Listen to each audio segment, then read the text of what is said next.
अस्सलाम वालेकुम नाज़रीन, प्रोग्राम द न्यूज़ रिव्यू सां गॾु मां आहियां मेज़बान फयाज़ नाज। नाज़रीन, अॼु गुफ़्तगू कंदासूं मुल्क जे इक़्तिसादी मंज़रनामे ते, छाकाणि त जॾहिं नो कॉन्फिडेंस मूव आई पए उन वक़्तु चयो पियो वियो त ही महांगाई जे ख़िलाफ़ु जेको आहे हिन वक़्त जी इत्तेहादी जेका हुकूमत आहे सभिनी पार्टियुनि जेको आहे उहो एहतजाज पिया कया कनि, महांगाई मुकाओ बार्च पिया कया कनि, मुख़्तलिफ़ क़िस्म जा हे पिया कया। पर पोइ उहा नो कॉन्फिडेंस मूव अची वई। जॾहिं नो कॉन्फिडेंस मूव अची वई त पोइ मिफ्ता इस्माइल साहिबु जॾहिं वज़ीर ख़ज़ाना बणियो त हुन चयो त अॻी हुकूमत हिकिड़ियूं लैंड माइन्स जेके आहिनि उहे फिट करे वई आहे, जंहिंजे करे मुल्क जी इक़्तिसादी मंज़रनामो कंहिं बि तरह आतिश फ़शा वांगुरु फाटी सघे थो, जंहिं वक़्तु इहो लैंड माइन्स फाटियो। ख़ैर, IMF सां ॻाल्हियूं थियूं। हिकु तरफ़ FATF जी तलवार लटकंदड़ हुई ऐं ॿिए तरफ़ असां जे वज़ीर ख़ारजा बिलावल भुट्टो ज़रदारी साहिबु मुख़्तलिफ़ मुल्कनि जा दौरा कया ऐं उन दौरनि जे नतीजे में हिकिड़ो सुठो तासुरु उभरियो हिकिड़े नौजवान वज़ीर ख़ारजा जे तौर ते। ऐं IMF सां ॻाल्हियुनि जे हवाले सां बि का अॻुभराई थी, पर उहा अॻुभराई ज़ाहिरा इहा हुई त भई उनखां पहिरियों जेका प्री कंडीशन्स जेके हुयूं उन्हनि खे पूरे करण लाइ हुकूमत जेका आहे पेट्रोल ऐं बिजली ऐं गैस जूं क़ीमतूं वधायूं। उहो सभु मंज़रनामो थियो। IMF अञा ताईं पैसा ॾींदा आहिनि ऐं ज़ाहिर IMF नथी ॾिए त जेको ॿियनि इदारनि खां, चीन खां, सऊदी अरब खां, ॿियनि जायुनि तां जेका उमेदूं आहिनि उहे बि फ़िलहालु जेको आहे नतीजा ख़ेज़ न थियूं आहिनि। जॾहिं त हुकूमत हिकिड़ो ॿियो फ़ैसिलो कयो आहे, KPT ऐं इंडस हाईवे सूधो 9 मिल्कियतूं गिरवी रखी कर्ज़ु वठी सुकुक बांड जेको आहे उहो जारी करण जो फ़ैसिलो कयो आहे। इहो बांड्स जो कारोबार जेको पाकिस्तान जी हुकूमत कंदी रहे थी पई, उहो मजमूई तरह ते असांजे मुल्क जे लाइ केॾो फ़ाइदेमंद आहे, उन ते बि गुफ़्तगू कंदासूं। IMF जेका आहे उनजे शर्तुनि जी पूराई लाइ हुकूमत जेके मयर्स वरिता आहिनि, इन खां बची करे के ॿिया मयर्स वठी इहे शयूं पूरियूं करे सघजनि पियूं, इन ते बि गुफ़्तगू कंदासूं। ऐं उन सां गॾोगॾु मुल्क जो इक़्तिसादी मंज़रनामो जेको आहे उन जे मुस्तक़िल हल जे लाइ असांखे कहिड़ा उहे बुनियादी नुक़्ता आहिनि, बुनियादी उहे क़दम आहिनि जेके खणणा पवंदा, जंहिंखां पोइ असां मुल्क जी इक़्तिसादियात खे पेरनि ते बीहारण जी शुरूआति करे सघंदासूं। छाकाणि त हाणे त असां ॾिसूं था ॾहाकनि खां हिकिड़ी हुकूमत अचे थी उहा कर्ज़ु वठे थी, वरी ॿी जेका हुकूमत अचे थी उहा अॻी खां वधीक कर्ज़ु वठे थी, जेका टीं हुकूमत अचे थी उहा वरी अॻियनि ॿिनि खां वधीक कर्ज़ु वठे थी। पर इहो साॻियो सिलसिलो हलंदो जीअं हाणे चयो पियो वञे त इमरान ख़ान जी हुकूमत गुज़िरियल ॿिन्ही हुकूमतुनि पारां त छा मुल्की तारीख़ जो जेतिरो कर्ज़ु वरितो वियो आहे लॻभॻि ओतिरो कर्ज़ु वरितो आहे। बहरहाल गुफ़्तगू कंदासूं मुल्क जी इक़्तिसादी मंज़रनामे खे सम्झण लाइ ऐं असां अॼु पंहिंजे प्रोग्राम में असांखे जॉइन कयो आहे मुल्क जे मारूफ़ इक़्तिसादी माहिर डॉक्टर शाहिद हसन सिद्दीकी साहब। डॉक्टर साहब अस्सलाम वालेकुम। वालेकुम अस्सलाम।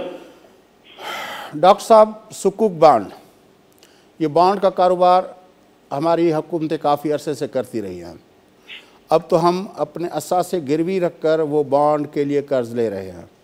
आपके ख्याल में ये जो अपना मैयर लिया जा रहा है, ये जो कदम उठाया जा रहा है, इसकी क्या अहमियत है और हमारी इक़्तिसादियात को उसका कितना फ़ायदा पड़ेगा? बहुत शुक्रिया आपका। देखिए, पिछले इमरान खान की हुकूमत ने पाकिस्तान की मईशत को तबाह करने में कोई कसर नहीं छोड़ी थी, और अगर कोई छोटी मोटी कसर छोड़ी थी तो वो तबाही और बर्बादी मौजूदा हुकूमत ने आके पूरी कर दी। खासतौर से जो IMF के मामला जिस तरह तय किए और जिस तरह रुपए को गिरने दिया और जिस तरह रिजर्व को गिरने दिया, तो उससे सिर्फ जो है मईशत तबाह नहीं हुई और अवाम तबाह नहीं हुए, बल्कि पाकिस्तान की सलामती को भी बड़ा खतरात लाहक हो गए हैं।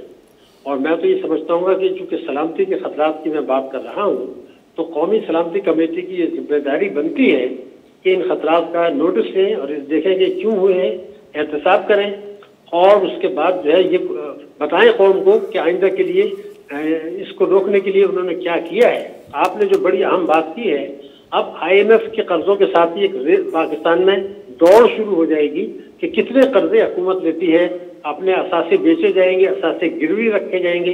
तो सुकूक में तो जो है वो गिरवी रखे जाते हैं, लेकिन ये बेचने पर भी आ गए हैं और इन्होंने सो कॉल्ड निचकारी का प्रोग्राम भी बना लिया है। और जहाँ तक मईशत का ताल्लुक है, ये पीछे की तरफ जा रही है, मईशत तरक्की नहीं कर रही। मईशत पीछे की तरफ जा रही है और महंगाई आसमान की तरफ जा रही है। तो ये एक संगीन सूरत हाल है जो इस हुकूमत ने, जो कि शहबाज शरीफ साहब की सरबराही में काम कर रही है, जिसमें मिस्टर इस्माइल वजीर खजाना है, जिसके मुतालिक इस्हाक डार साहब ने अभी ये कहा है कि इनकी सलाहियत पर उनको शुबहात है और इनके फैसलों पर भी उनको शुबहात है।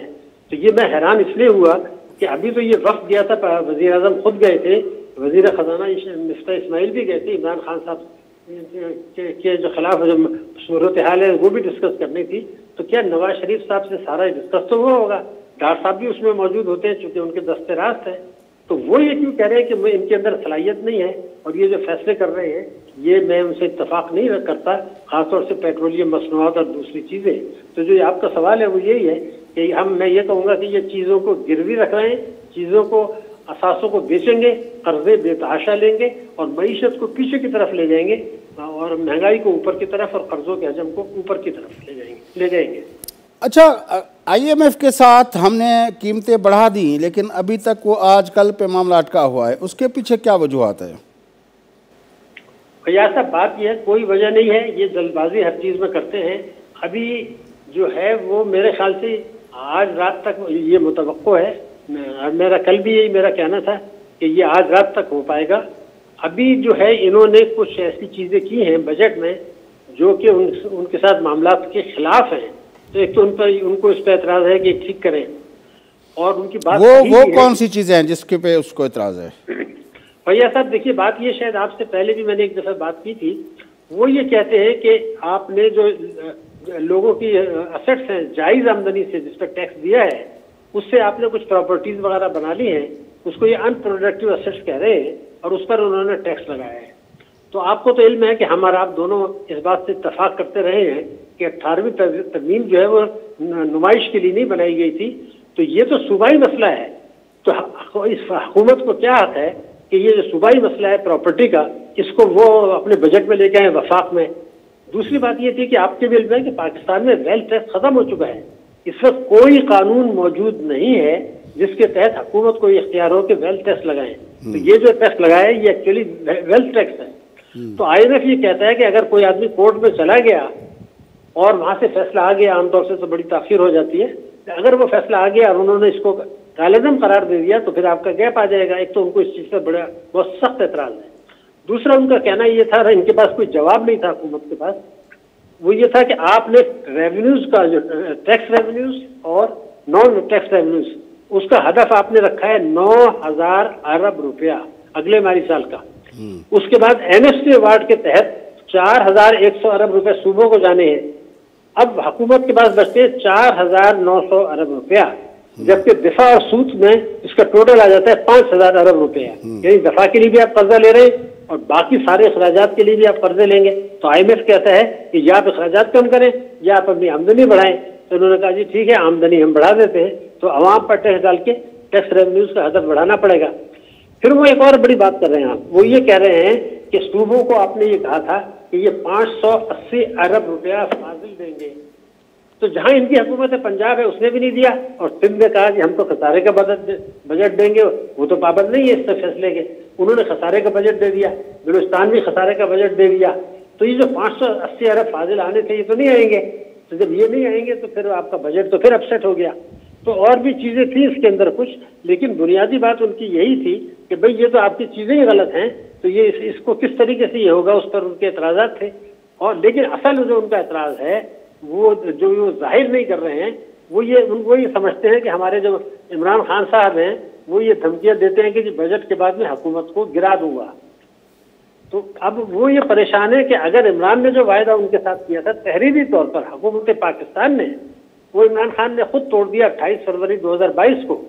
तो वो ये कहते हैं जो हुकूमत गिरने वाली है वो हमसे अगर मुआहदा करती है तो फिर वो पता नहीं क्या होगा, तो अगली हुकूमत आएगी। लेकिन शायद उनको अभी तसल्ली हो गई है कि गालिबन ये फिलहाल नहीं जा रहे और सितंबर 2022 तक ये रहेंगे। तो वो ऑब्जेक्शन था लेकिन अब वो उनका रिमूव हो गया है। तो अब चूंकि ये हो गया है तो अब वो ये कहेंगे, इम्कान इस बात का है शायद आज रात तक हो जाएगा और वो उसके बाद वो कहेंगे कि आप जल्दी से बजट का ऐलान करें और इसमें जो बातें आपने तय की हैं वो भी उसमें कर दें। जो पिछला बजट है उसमें बड़े पैमाने पर तब्दीलियां करें। लेकिन ये तो सब हो जाएगा, मगर जो चीज हमें और आपको सोचनी है और आपको शायद लोगों को बताना है अपने प्रोग्राम में कि ये जो तय हुआ है, जो बजट है, उससे मईशत पीछे की तरफ जाएगी, शरह-ए-नमूद सुस्त होगी, महंगाई बढ़ेगी, गुर्बत बढ़ेगी, पाकिस्तान की सलामती के लिए खतरात बढ़ेंगे, अवाम और हुकूमत में एतमाद का बहरान होगा। और जो एक बड़ी चीज होगी कि 14 साल में एक खेल शुरू हुआ है पाकिस्तान में, और वो खेल है फ्रेंड्स ऑफ पाकिस्तान से न्यू ग्रेट गेम तक का सफर। आपको याद होगा कि जो फ्रेंड्स ऑफ पाकिस्तान का मुआहिदा हुआ था, तो अमेरिका ने हमें मजबूर किया था कि हम IMF से कर्जा लें, ये मजबूर किया था, रिकॉर्ड पर है। और उन्होंने फिर ये तय किया था कि पाकिस्तान दहशतगर्दी की जो जंग है वो पाकिस्तान के अंदर अमेरिका की मदद से लड़े, जिसकी वजह से तबाही आई। और उस वक्त जो टीम थी, जो आपने देखा, उसमें टीम में जो वजीर खारजा थे, वजीर खजाना वही थे जिनको इमरान खान साहब ने रखा हुआ था 2021 में और 2022 में। तो उन्होंने मईशत को तबाह करके उस सफर को आगे बढ़ाया और न्यू ग्रेट गेम का जो मकसद है वो उसको पूरा किया अमेरिका का।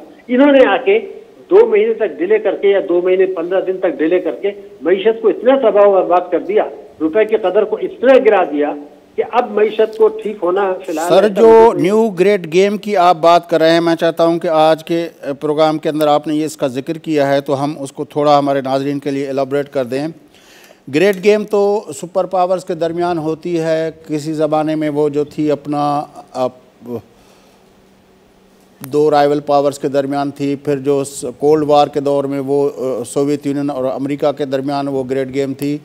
अब जो ग्रेट गेम का तस्वुर है, न्यू ग्रेट गेम जिसको कह रहे हैं, वो होगी आपके ख्याल में चीन और अमेरिका के दरमियान?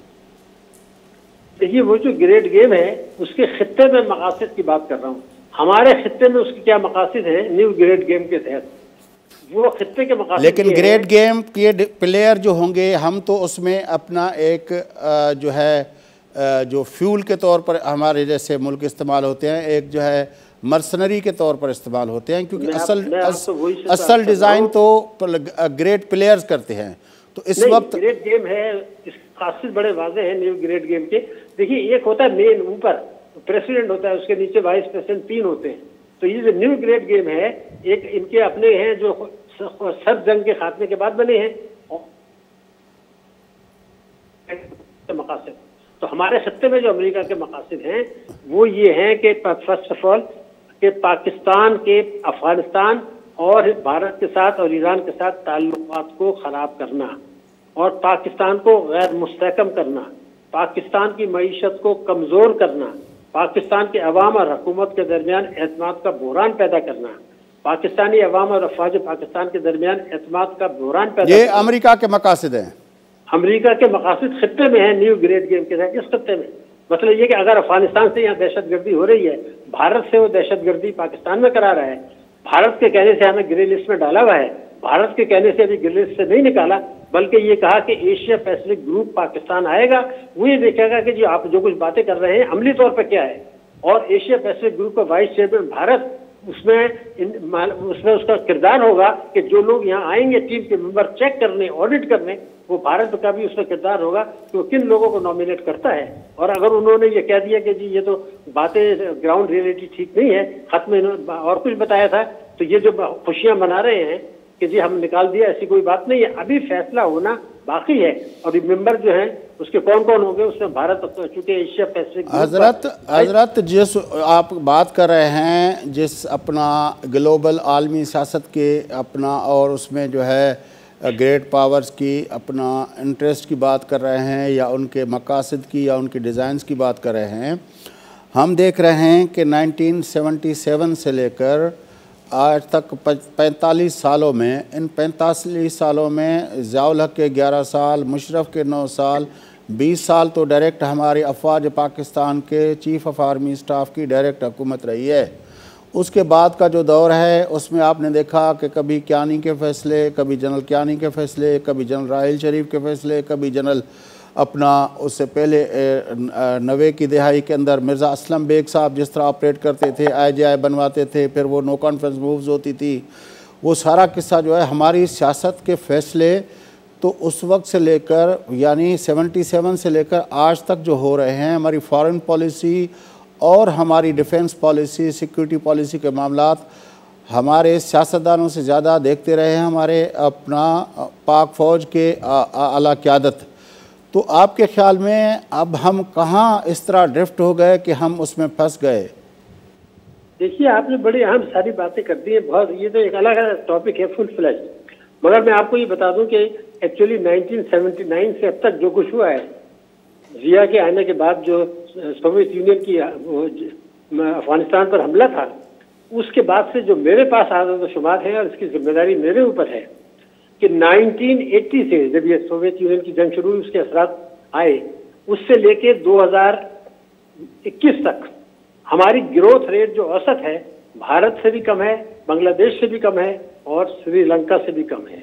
तो ये इसी तबाही बर्बादी का नतीजा है, वरना उससे पहले तो हम अच्छा परफॉर्म कर रहे थे। तो ये जो सिक्योरिटी स्टेट बन गई और पाकिस्तान में अपने इदारों ने अपने हुदूद से बाहर निकल के काम करना शुरू कर दिया और आपने अपनी सारी चीजें अमेरिका के हवाले कर दी। अभी मैंने एक जुमला कहा था, उसको कंप्लीट कर लेता हूँ।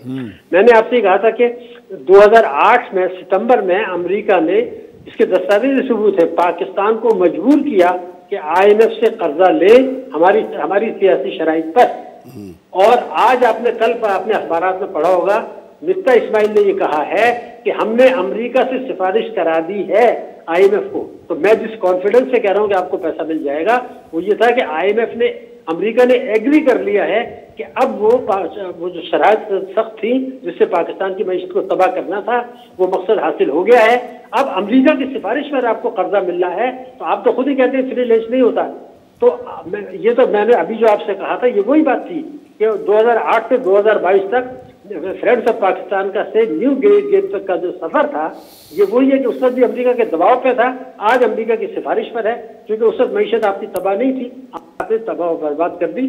खुद हमने की है, खुद हुकूमतों ने की है, खुद स्टेट बैंक ने की है। अभी जो तमाशा हुआ, आपको मैं सबूत बता दूं, जब ये हुकूमत आई, ये इमरान खान की हुकूमत गई, तो डॉलर जो था वो 182 रुपए का था, आज ये 212 का है।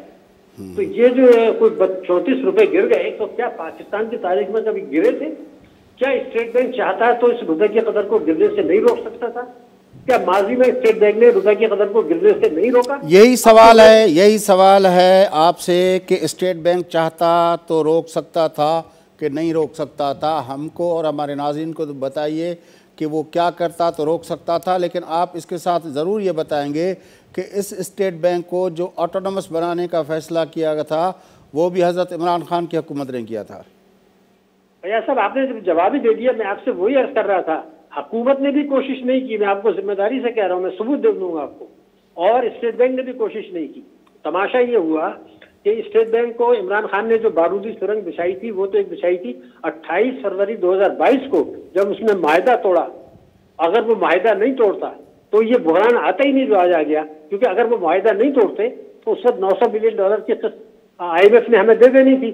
और जैसे ही वो देता, आपको जो चीन भी पैसा देता और सऊदी अरब भी पैसा देता। आपने देखा कि अभी IMF से माहिदा नहीं हुआ तो चीन का ऐलान आ गया कि जी हम पाकिस्तान को $2.3 अरब दे रहे हैं। उनको पता है 1-2 रोज में हो जाएगा, सबको पता है।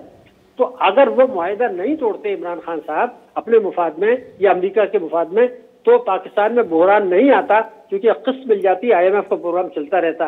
तो फिर हमारा आज जो डॉलर होता, ज्यादा से ज्यादा 180-185 पर होता, इससे आगे नहीं होता। तो उसमें वो हुकूमत जिम्मेदार है। उन्होंने स्टेट बैंक को भी ऑटोनॉमी दे दी, फिर स्टेट बैंक का गवर्नर ले आए।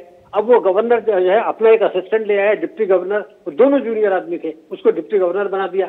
अब आपने गवर्नर को रिटायर कर दिया, वही IMF का एम्प्लॉई जिसको कि रजा बाकर लेके आए थे, वो एक्टिंग गवर्नर है। पता नहीं चल रहा कि IMF दबाव डाल रहा कि इसी को 5 साल के लिए गवर्नर बना दो। तो एक तो स्टेट बैंक ने कोशिश नहीं की, ये इल्जाम है। मैं ये चार्जशीट कर रहा हूँ, इसलिए कि इससे पहले स्टेट बैंक कई मरतबा एक्सचेंज कंपनीज को बुला के जो है उनसे कहता था कि सट्टेबाजी हो रही है, इसको बंद करो और आप कुछ इसको डॉलर का इंतजाम करो। इससे पहले जो है इमरान खान ने इनको बुला के डांटा था गवर्नर स्टेट बैंक को, और उसी दिन अगले दिन हमने देखा रुपए की कदर बेहतर हो गई। डार के जमाने में रुपए गिराया स्टेट बैंक ने, डार ने इंटरवीन किया और वो बेहतर हो गया। तो हुकूमत पाकिस्तान अगर चाहती तो हायर रेट ऑफ इंटरेस्ट पर बाहर से पैसा ला सकती थी, जिस तरह रजा बाकर 13% पे लाया था डॉलर। अगर ये हम 1 महीने के लिए ले आते और हमारे रिजर्व बढ़ जाते और हमारा रुपया नहीं गिरता, तो फिर IMF से हमारी बेहतर शराइत होती। लेकिन वो न्यू ग्रेड गेम के तहत ये था जिसमें हमने ताउन किया, इस हुकूमत ने ताउन किया, स्टेट बैंक ने ताउन किया और जो है इमरान खान ने ताउन किया। तो ये तो खेल जो हो रहा है कि वही गवर्नर जो डिप्टी गवर्नर था वो चल रहा है, वो अपना हिदायत वहां से ले रहा है। अब IMF ने कहा है कि जी शरह सूद के ये जो मसले हैं ये हम स्टेट बैंक से तय करेंगे। अब आप देखेंगे मॉनेटरी पॉलिसी आएगी उस पर भी उनका हुक्म चलेगा। तो मैंने दो बातें आपको बताई, एक रहेगी वो भी बता देता हूँ। पहला मेरा इल्जाम ये है कि इमरान खान साहब अगर मुआहदा नहीं तोड़ते तो आज ये बहरान नहीं होता, क्योंकि $900 मिलियन की किस्त मिलने के बाद चीन और सऊदी अरब आपको पैसे दे देते। जैसे आप चीन ने ऐलान कर दिया कि हम दे रहे हैं, अभी एक किस्त दिए उसके बाद और देंगे वो आपको, लेकिन उन्होंने जानबूझ के ऐसा किया और एक स्टेट बैंक की ऑटोनॉमी देके पाकिस्तान को फंसा दिया। लेकिन ये सकूत का जो चार्ज है, मेरा इल्जाम है कि जब आपने आ गए थे 19 अप्रैल को, तो मिड मई में आपको चाहिए था कि IMF से मामला तय कर लेते उस, और जो भी अगर ये 82 रुपए बढ़ाने थे तो इतने तो नहीं बढ़ाने पड़ते, क्योंकि डॉलर उस वक्त रुपया बेहतर था, आलमी मंडी में कीमतें कम थी। तो जो बढ़ा के अगर आप ले लेते तो बुरान जो मजीद आया, जो डिफॉल्ट की बात की, जो हमारे वजीर खजाना ने कहा पाकिस्तान दिवालिया हो जाएगा अगर हमने ये पेट्रोल के नर्ख नहीं बढ़ाए, ये नौबत ही नहीं आती। आप मई में तय कर लेते, IMF से किस्त ले लेते, फिर चाइना से पैसे ले लेते जो हमारा दस्तूर है, फिर सऊदी अरब से ले लेते, फिर सुकूक बॉन्ड इशू कर देते, इंटरनेशनल बॉन्ड, पैसे ही पैसा आ जाता। इस हुकूमत ने क्यों ताखीर की, इसका जवाब इनको देना पड़ेगा। अच्छा, ये तो फैसला आपको याद है जब 18 में इमरान हुकूमत आई थी तो उस वक्त भी हमारे जो उस वक्त के वजीर ख़जाना बने थे और जो जिसको इमरान खान सारी ज़िंदगी अपने इकोनॉमिक टीम का हेड और बड़ा वो करते थे, हमारे असद उमर साहब, उसने भी लेट कर दी थी IMF जाने के लिए, तो फिर उसके भी हमें नुकसान भुगतने पड़े थे। लेकिन डॉक्टर साहब, मैं जो आज जब हम बात कर रहे हैं, ज़ाहिर है ये तो हमारी हुकूमतें हैं, उसके अंदर उनके अपने मसलते हैं या उनकी अपनी पॉलिसी मेकिंग का मसला है या उसके वो का मसला, विजडम का मसला है। लेकिन ये दे के हम IMF से कर्ज़ा लेके हर नई हुकूमत ज़्यादा कर्ज़ा लेके फिर मुल्क चलाती है, बेचते हैं। सुकूक बॉन्ड की आप हमेशा मुखालफत करते रहे हैं कि भाई ये जो बॉन्ड का जो कल्चर है उसमें हमें फ़ायदे के बजाय आखिर में नुकसान में ही गले में पड़ता है, तो ये हमें नहीं करना चाहिए। फिर आपने जिस तरह कहा कि ये जो गिरवी रख रहे हैं, कल को अगर हम टाइम पे इनको पैसे नहीं दे सकेंगे तो फिर ये हमारी चीज़ें जो हैं, एसेट्स जो हैं, वो बहुत ही स्ट्रेटेजिक किस्म के एसेट्स जो हैं वो चले जाएंगे बाहर के उस कंपनियों के और उन मुल्कों के हाथ में। ये किस तरह हम इस मईशत की डगर को किस तरफ लेके जा रहे हैं? फैयाज साहब, अभी मैंने आपसे ये कहा कि ये तीन बातें मैंने कही जो मिस्टीरियस हैं, पुरअसरार हैं, कि इमरान खान साहब ने मुआहदा क्यों तोड़ा, बुरान लाना चाह रहे थे, इस हुकूमत ने ताखीर क्यों की मई से अब तक, उसका ये भी पुरअसरार है। इस हुकूमत ने खुद अगर ये चाहते तो डॉलर के रिजर्व बढ़ा के रुपए की कदर को गिरने से रोक सकते थे, क्यों इन्होंने कोशिश नहीं की, ये भी मिस्ट्री है, ये भी पुरअसरार है। ये तीन है जो तारीख में कि कभी ना कभी दोनों को जवाब देना पड़ेगा, इस तबाही बर्बादी में ये जिम्मेदार हैं। लेकिन अगर मैं आपसे अर्ज कर दूं कि डार साहब का कहना यह है कि उन्हें मिफ्ता इस्माइल की सलाहियतों पर शुबा है और ये उनके अल्फाज हैं, और ये था कि डॉलर जो है वो 170-160 के करीब होना चाहिए और पेट्रोल का कीमतें बढ़ाने का फैसला गलत है। ये अब ये उनके रिकॉर्ड पर है। तो ये तो इसका मतलब ये है कि अब जो खेल हो रहा है, इससे पहले भी यही खेल हो रहा था, ये अपनी टेन्योर तक को सिक्योर करना चाहते हैं। इनको कोई दिलचस्पी नहीं है कि बाद में क्या हो। मसलन मुझे जहां तक खुद वजीर खजाना ने बता दिया है, वो तो IMF से ये कह रहे हैं कि जनाब ये जो प्रोग्राम खत्म हो रहा है सितंबर 2022 में, इसमें अब हमें $2 अरब का इजाफा करके इसको 2024 तक ले जाए। यानी जब तक हमारी हुकूमत है, जब तक आप वो $2 अरब एक्स्ट्रा हमें दें ताकि हमारा दौर गुजर जाए। उसके बाद पाकिस्तान की गिर्द एक और रस्सी खींचेगी, पाकिस्तान पर एक और तबाही आएगी, पाकिस्तान पे भत्ता बढ़ाया जाएगा जी, पेट्रोलियम लेवी कर दें। तो ये खेल तो आपके सामने है ना, इसमें आपको कोई दो राय हो ही नहीं सकती कि ये एक सियासी मुफादात का खेल है। इख्तियार में रहने के लिए, इख्तियार को बरकरार रखने के, इमरान खान साहब हो, ये वाली हुकूमत हो, उससे पिछले वाली हुकूमत हो, उससे पहले फौजी हुकूमत हो, सबने यही खेल किया, यही खेल कर रहे हैं। उस वक्त भी वो कहा करते थे हमने दहशतगर्दी की जंग पर काबू पा लिया। आज आप देखते हैं हर हफ्ते एक नई खुदा न दहशतगर्दी की वारदात हो रही है, तो कौन सा आपने काबू पा लिया?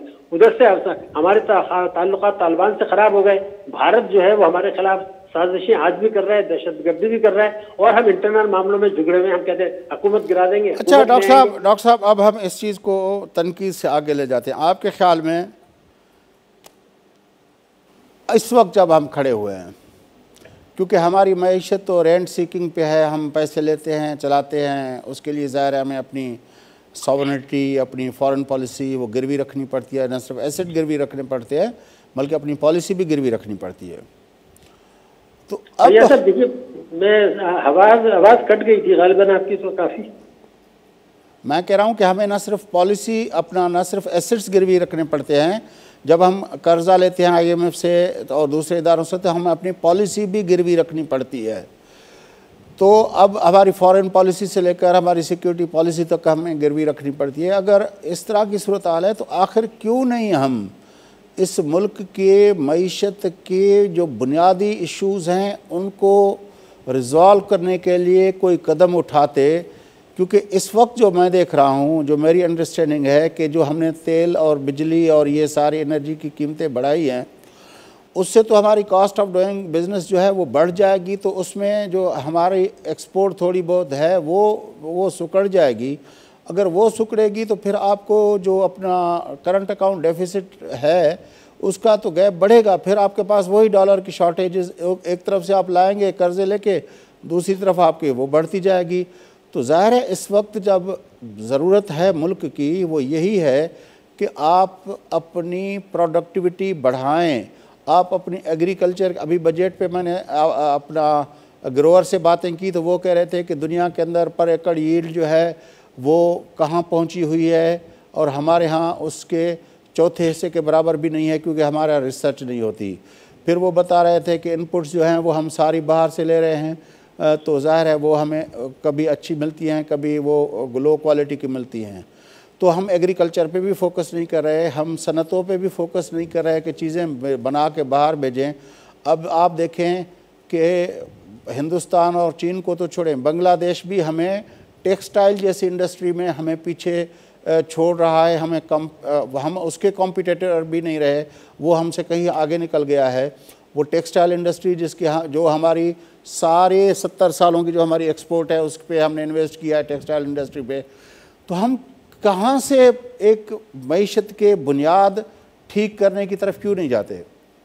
देखिए, मैं आपसे फिर अर्ज कर दूं कि हमारा मसला है कि हम जो अशराफिया है मुल्की, उसके मुफाद में फैसले करते हैं, अवाम के मुफाद से हमारा कोई ताल्लुक नहीं है।